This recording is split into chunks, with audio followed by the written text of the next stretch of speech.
Coba kamu buktikan bahwa Yesus bukan Tuhan. Coba, kamu boleh masuk di sini kok. Ini memang tujuannya, sebenarnya sasarannya untuk kalian. Sekarang kalian coba tunjukkan di mana Yesus mengaku dia bukan Tuhan. Kalau kamu ada datanya, Yesus bilang aku bukan Tuhan, saya masuk Islam. Satu kali saya ditanya oleh orang sebelah pertanyaan anak TK yang mereka anggap pertanyaan hebat itu. Pertanyaannya, di mana di Alkitab Yesus mengatakan akulah Tuhan dan sembahlah aku? Baik, coba Anda buktikan bahwa Yesus bukan Tuhan. Itulah pernyataan yang dilontarkan pendeta Mel Atop. Dia menantang seluruh kaum muslimin untuk membuktikan bahwa Yesus bukan Tuhan. Anda semua adalah saksinya. Dia juga mengatakan, saya akan masuk Islam jika terbukti bahwa Yesus bukan Tuhan. Semoga ini bukan cuma omon-omon belaka. Hal ini juga disampaikan oleh pendeta Esra Soru sebagai pertanyaan anak TK. Baik, hari ini kita akan membuktikan bahwa Yesus yang dituhankan oleh orang Kristen bukanlah Tuhan, melainkan hanya utusan Tuhan. Tapi ini seluruh semua orang. Bahkan Filipi pasal 2 ayat 10-11 bilang, yang di langit juga sujud kepada dia, berlutut di hadapan dia, yang di bumi juga demikian, yang di bawah bumi pun juga. Supaya dalam nama Yesus bertekuk lutut segala yang ada di langit, dan yang ada di atas bumi, dan yang ada di bawah bumi. Dan segala lidah mengaku Yesus Kristus adalah Tuhan, bagi kemuliaan Allah Bapa. Saudara lihat di situ, Yesus Tuhan. Saya lihat ada yang komentar, saya tidak percaya selubang jarum pun bahwa Yesus itu Tuhan. Jangan bilang itu, itu urusan kau. Yesus Tuhan semua orang. Dan Yesus juga tidak butuh kau percaya atau tidak. Namanya siapa tuh? Namanya siapa di situ? Coba dilihat dulu, ada tuh. Siapa gitu, dia bilang saya tidak akan percaya selubang. Tidak penting kau percaya atau tidak, ketidakpercayaanmu tidak akan mengganggu gugat ketuhanan Yesus. Nah begini aja, nama siapa tuh, coba lihat. Laude Bairudin. Laude Bairudin. Coba kamu buktikan bahwa Yesus bukan Tuhan. Coba, kamu boleh masuk di sini kok. Ini memang tujuannya, sebenarnya sasarannya untuk kalian. Coba kamu pakai data apa saja yang mengatakan dia bukan Tuhan. Atau kalau kalian bilang di mana Yesus mengaku dia Tuhan, kan ada banyak. Sekarang kalian coba tunjukkan di mana Yesus mengaku dia bukan Tuhan. Kalau kamu ada datanya, Yesus bilang aku bukan Tuhan, saya masuk Islam. Saya masuk, betul. Saya berhenti jadi pendeta biar Adi Pale ke siapa mau jadi gembala di sini silakan, atau Cai ke saya tidak akan. Kasih Cai aja udahlah jadi gembala. Saya berhenti. Ya, itulah pernyataan yang disampaikan oleh pendeta Mel Atop. Dia yakin tanpa ragu bahwa Yesus yang dituhankan oleh umat Kristen adalah satu-satunya Tuhan yang akan menyelamatkan seluruh umat manusia. Kalau kita lihat dari gaya bicaranya pendeta ini, dia sangat angkuh dan sombong, dan juga sangat sepele dengan agama Islam.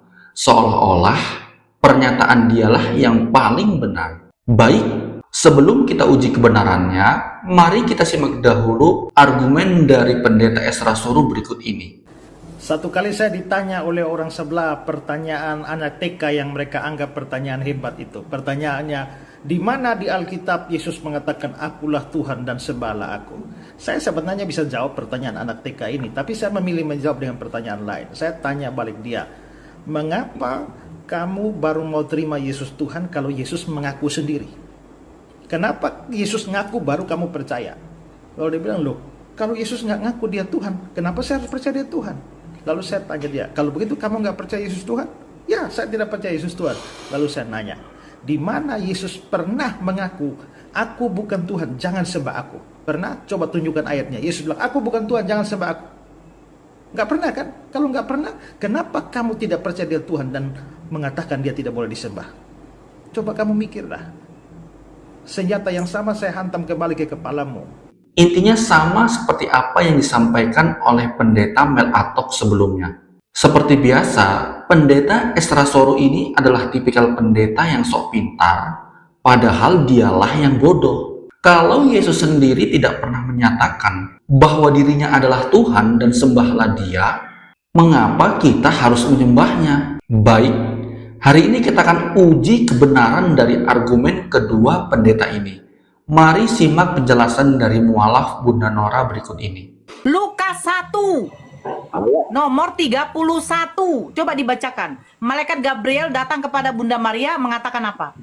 Sesungguhnya engkau akan mengandung dan akan melahirkan seorang anak laki-laki, dan hendaklah engkau menamai dia Yesus. Nah, mana dikatakan di situ Tuhan?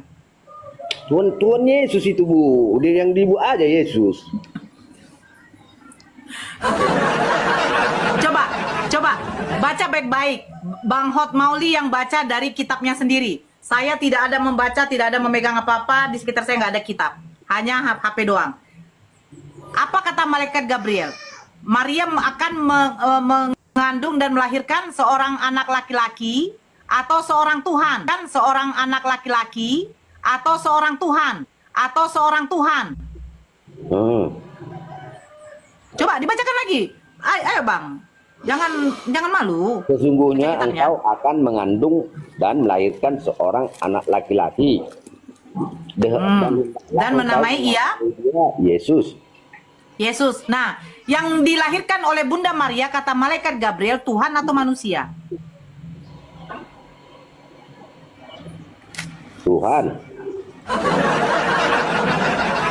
Di mana tertulis di situ Tuhan? Ini yang nggak diketikkan ini Tuhan Yesus. Dia menamai dia Yesus.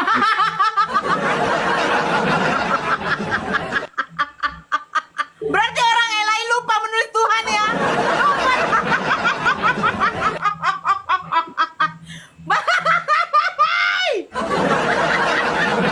Nama kita panjang kalau yang Ibu dilahirkan Bu Bunda Nora. Maria, seorang anak laki-laki atau Tuhan? Dengar, kadang orang panggilannya singkat Ibu Nora. Coba baca baik-baik. Di mana di situ dikatakan Tuhan? Bang, abangku yang baik hati. Di mana di situ dikatakan Tuhan? Di mana?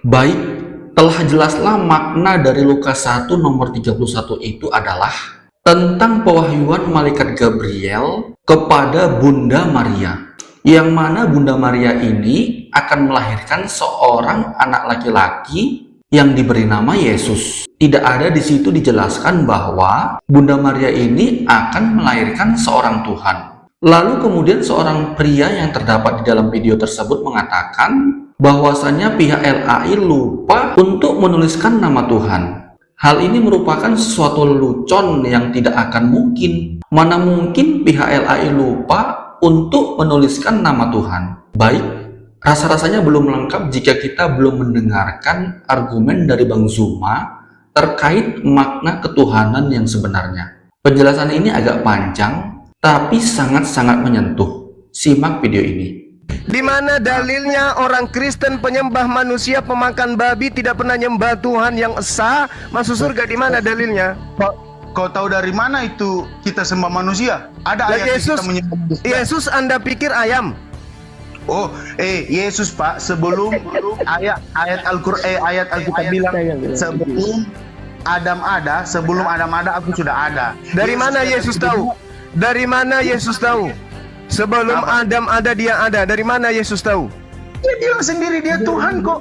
Kalau dia Tuhan, kenapa dia tidak tahu hari kiamat? Oh, itu hanya kata kiasan Pak. Itu sama-sama. Oh, berarti sama Anda harusnya dituhankan oleh manusia Kristen, karena Anda lebih paham tentang Yesus daripada Yesus itu sendiri. Yesus mengatakan, dengarkan saya, Yohanes 12:49, aku tidak berkata-kata dari diriku sendiri. Apa yang aku katakan adalah apa yang diperintahkan oleh Allah Bapa untuk aku katakan. Lah Anda berkata Yesus itu hanya hiasan, itu ilmu dari mana? Bukan Yesus hanya hiasan, kata kiasan. Dari mana Anda tahu bahwa itu kata kiasan? Bahwa Yesus tidak tahu hari kiamat itu kata kiasan? Sama saja tentang duduk di sebelah kanan Allah Bapa itu sama saja, itu hanya kata kiasan. Itu tentang pernikahan di Kanaan. Itu nggak bisa. Nggak bisa. Woi, dengar dulu, saya masih menjelaskan. Dengar dulu, sabar. Dengar dulu. Iya. Lanjut. Sekarang begini toh. Kayak yang tidak mengetahui ini yang saya pelajari dari Bambang Nursena, yang Bambang Nursena Tolong sampaikan salamku. Anda ditantang sama Bang Zuma untuk dialog. Sampaikan ke beliau. Oh iya. Iya. Oh ini Bang Zuma yang saya lihat di YouTube itu ya? Oh, Betul, puji Tuhan. Masya Allah. Dari ternyata tadi Anda gak dibacanya nama Bang Juma. Puji Tuhan kita ketemu Bang.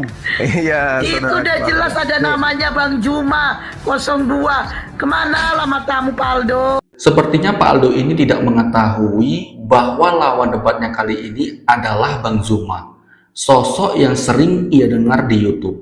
Namun setelah mengetahui bahwa Bang Zuma adalah lawan debatnya, kira-kira apa yang akan terjadi? Jadi begini Pak Aldo, begini Pak Aldo, kalau boleh beritahu saja kepada teman Kristen bahwa Yesus itu adalah anaknya Bunda Maria, dia manusia Bang. Beritahu ya Bang ya, orang-orangnya. Sekarang begini Pak, sekarang begini, Yesus itu apa sih yang dia tidak bisa? Semua bisa. Sekarang begini, saya tanya, Allah kalau menjadi manusia bisa apa tidak? Nggak bisa Pak, ciptaan Berarti manusia. Tuhan tidak maha kuasa dong. Masa Allah jadi manusia nggak bisa? Justru kalau dia menjadi manusia, berarti dia tidak maha kuasa. Oh, siap. Karena dia maha kuasa, dia bisa. Tuhanmu menjadi bisa apa? jadi ini nggak Pak? Pak, Tuhanmu bisa jadi monyet nggak? Oh bisa, karena dia masuk maha kuasa jadi bisa. Udah pernah dia jadi monyet? Udah pernah? Nggak pernah karena itu. Ya karena berarti nggak maha kuasa dong, karena nggak pernah. Sekarang saya tanya, Allah bisa jadi Nggak, Tuhanmu pernah jadi ban serep nggak? Tuhanmu pernah jadi ban serep?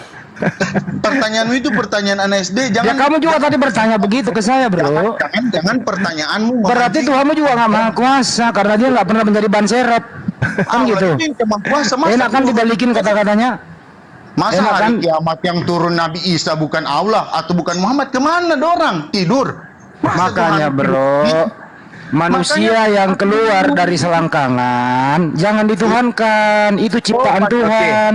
Gini pertanyaan saya, saudara saya ya. Kita ini manusia yang diberikan kepercayaan oleh pencipta kita untuk menjadi khalifah dengan bekal akal dan fisik yang sempurna.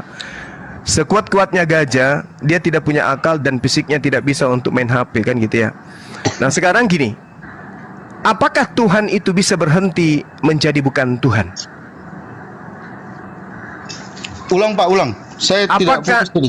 Apakah Tuhan bisa berhenti untuk menjadi bukan Tuhan? Apakah Tuhan bisa berhenti untuk menjadi bukan Tuhan? Iya. Ya, kalau dia maha kuasa pasti bisa lah. Kenapa tidak bisa? Berarti Tuhan bisa berhenti menjadi bukan Tuhan. Dia datang ke dunia itu, Yesus datang ke dunia bukan berarti dia bukan Tuhan. Tidak. Kita jangan masuk ke doktrin dulu, jangan masuk ke doktrin. Bukan Kita pakai masuk ke akal. doktrin. Kita akal dulu. Apakah pencipta langit dan bumi ini bisa berhenti menjadi pencipta langit dan bumi? Oh, bisa. Kenapa tidak bisa? Lalu kalau pencipta langit dan bumi yang adalah Tuhan kita berhenti menjadi Tuhan, lalu siapa yang menjadi Tuhan? Siapa yang menjaga alam semesta ini? Karena kan Yesus itu adalah Tuhan. Jangan Bapak. ke doktrin dulu, saudaraku. Saya tidak ke doktrin, saya membahas tentang. Enggak ada hubungannya Yesus ini. Ini umum, ini ilmu mantik. Tuhan berhenti menjadi Tuhan, lantas alam semesta ini dijaga oleh siapa? Tuhan itu tidak bisa kau ukur dengan apa saja. Kalau dia Nah sekarang Anda mengukur Tuhan dengan Yesus, itu Anda yang mengukur, bukan saya. Saya mengukur sekarang. Jangan kamu berdebat. Sekarang pertanyaanku begini. Cisna kamu yang benar. Apa itu Pak Martin? Kenapa Pak? Jangan dulu Pak Martin diganggu. Itu Pak Martin lagi diseret kupingnya sama anaknya. Jangan om. Kasihan ayah, jangan digituin. Pahanya dicubit juga nya Pak Martin. La haula wala quwata illa billah. Oke, konsentrasi kita ke Bang Aldo. Bang Aldo, Tuhan itu nggak bisa dibatasi, Bung. Dengan doktrin, dengan agama, dengan apapun itu. Pencipta langit dan bumi itu diterangkan dalam kitabnya orang Yahudi. Dan juga Yesus mengatakan tidak ada yang pernah melihat Tuhan itu. Maka Yesus datang untuk mengajarkan, Bapak itu kayak begini loh, Bapak itu kayak begini loh, Bapak itu kayak begini loh. Nah, karena itulah kemudian ketika kita sampai pada poin akal, di dalam kitabnya orang Yahudi dan juga orang Islam menerangkan Tuhan itu tidak serupa dengan makhluk. Laisa kamislihi syai'. Dan di dalam Yeremia 10 nomor 6, Tuhan maha besar, maha suci, tidak serupa dengan apapun. Nah, kalau dia digambarkan menjadi Yesus, berarti Tuhan serupa dengan manusia. Berarti konsep yang awalnya itu buyar. Nah, sekarang yang mana konsep batil itu?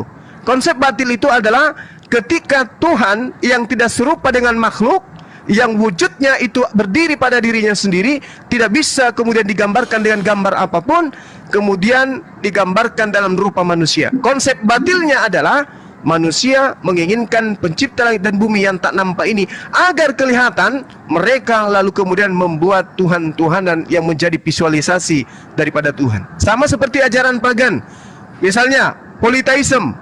Mereka ingin melihat dewa Zeus. Mereka tahu terjadi petir, terjadi hujan, terjadi gelombang di laut, dan seterusnya. Itu akibat adanya kekuatan di luar mereka yang mereka tidak mampu pikirkan. Maka mereka menyebut itu adalah dewa.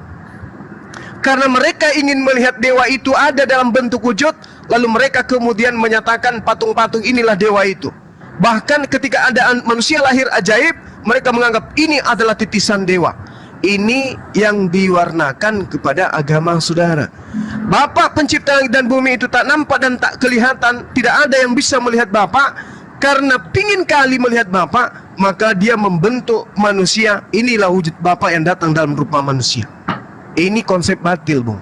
Para nabi termasuk Yesus mengajarkan seperti yang kita terangkan tadi, Yohanes 5 nomor 37, tidak ada seorang pun yang pernah melihat Bapa dan suaranya pun tidak bisa didengarkan. Artinya Bapa itu ada tapi tidak bisa digambarkan.